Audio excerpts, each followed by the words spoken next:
Are you curious about how the fourth industrial revolution will impact you, your career, your organisation?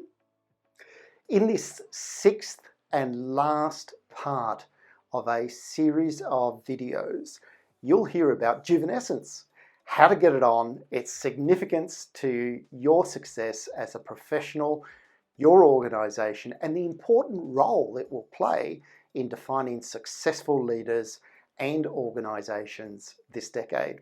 Hello, I'm Rocky Scopoletti, futurologist, and welcome to this channel where we talk about everything to do with the fourth industrial revolution and equip you with the insights to create the confidence you need for your success this coming decade. So please do subscribe, like, and comment on the channel to keep up with the fascinating leaders I'll be interviewing and the insights I'll be sharing. This video is an interview I recently conducted with Christina, co-CEO of the SingularityU in Australia, on how to get your juvenescence on. These are her insights and experiences. So joining me today is Christina Gerakiteys, who is the co-CEO of the SingularityU here in Australia. So welcome, Christina. Thank you.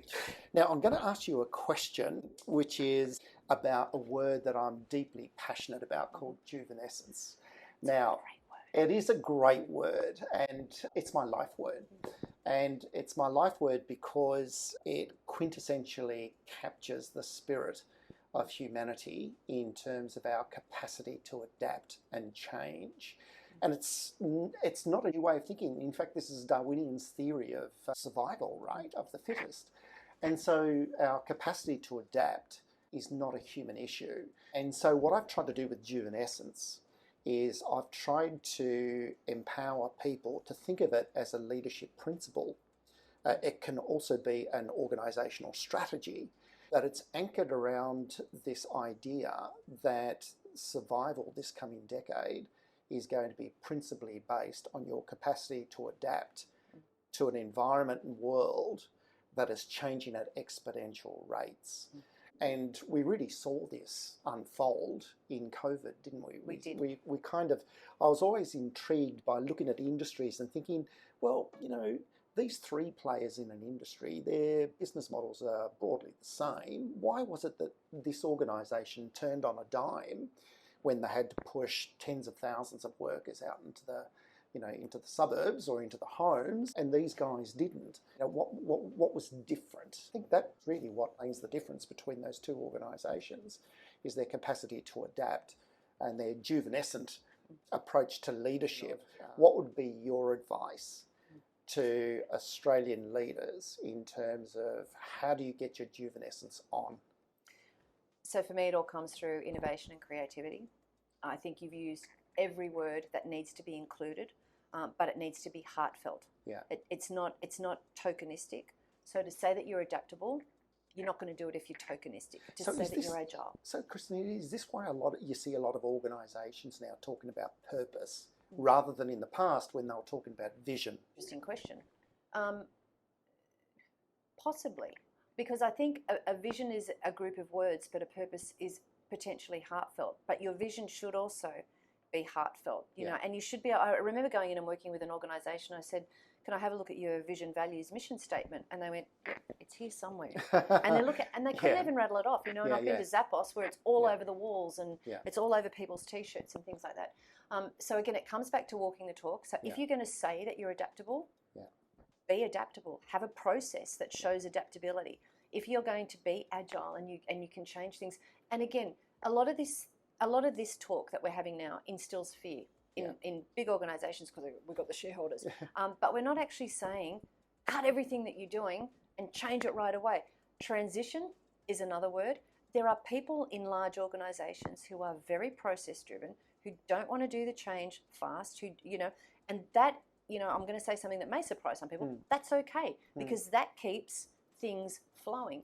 But in order to adapt and be agile and come up with what's next and lead people into the future, you then take those visionary people that you've got working for you, and then the process people could come up behind them and help put those processes into the vision that then creates real change. So it's like you need a strategy behind, it's almost like you need an innovation strategy, you need an adaptability strategy, you need a resilience and an agile, and that's where again this individual uniqueness comes from people. But I think it's all strategy driven, and you need ideation without execution is hallucination. You need to put your money where your mouth is, you need to have the backup plan, and you need to be brave enough to step forward. And if you have to, take half a step back to change something to move forward again. You know, how many examples of that 10-year overnight success story do we need before we go? There's a lot to be said about failing fast. A lot to be said about the cliche of every failure is a lesson. You know, it may be a cliche, but it's an absolute truth. If you look at it as failure, I keep saying to people, what would it have been like if the first time you tried to walk, you went, oh, that's not going to work. You know, that's right. I'm going to sit on my backside for the rest of my life. It doesn't work. But unless, and it's very much top driven. It's that whole ideology is very much, it needs to come from the top, but you need to bring everybody. So I have this saying also that says innovation is everyone's business. It's not just your innovation team. If you're lucky enough to have or you should have an innovation team if you haven't got one. It's not just the purpose of the innovation team. You need the people on the front lines. Sometimes have the best ideas. The people that have been through the system sometimes have the best ideas. You need to be able to give people permission to put that forward. So I don't know what the short answer is, but it's all those things. It's everything we've talked about. It's everything that you've talked about combined, wrapped into one and put into action. And again, take the fear out of it. Have, think of it as transition. I don't care whether the transition happens overnight or whether it happens over 6 months or 12 months. But it's that constant change. That's right. If we didn't have change, we'd still be riding around in horse and buggies. If you go back that far. That's right. I often think about, the word transformation.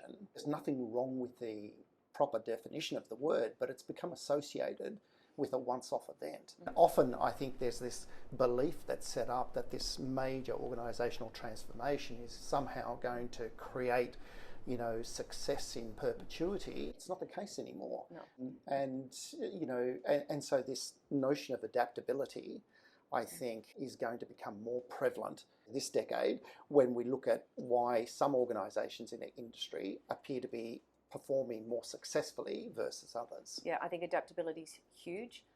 But again, the fish rots from the top. So and it blossoms. The top, allows an organisation to blossom. And I think it's appreciating the value of every human that works in your organisation, whether you're a large one or a small one. It's being game enough to experiment. It's being adaptable with timeframes. It's being adaptable with processes and services. And and I know some of the best projects have been held back by bureaucracy. And you go, we made it all up, just change it. Because we did some work with a different organisation and they said, oh yeah, but it's written into our thing that we can't do that. I get, who wrote it? And they went, we did. I went, can you change it? Oh no, we can't change it. We've got to, who wrote it? Everything's invented. Everything is invented. And if we just went with the same treatments and processes and whatever that we did 200 years ago, where would we be right now? So I think you're absolutely right. Adaptability, and they're really good things to discuss. Christina, it's been wonderful talking to you, and let me just say a big thank you on behalf of many people that have been through the SingularityU programs here in Australia, and your passion and your contribution, I think, to change and adaption is really much appreciated. Thank you. Thank you, and thank you for all your futurism work. I think it's amazing. And thank you for Juvenescence. How impactful is that? Thank you. I hope you found Christina's insights and experiences insightful and fascinating, a truly inspirational leader of change. Please remember to subscribe, like, and share this to anyone you feel will benefit from it. And please do leave comments below on any topics you want to explore in the emerging world of the Fourth Industrial Revolution.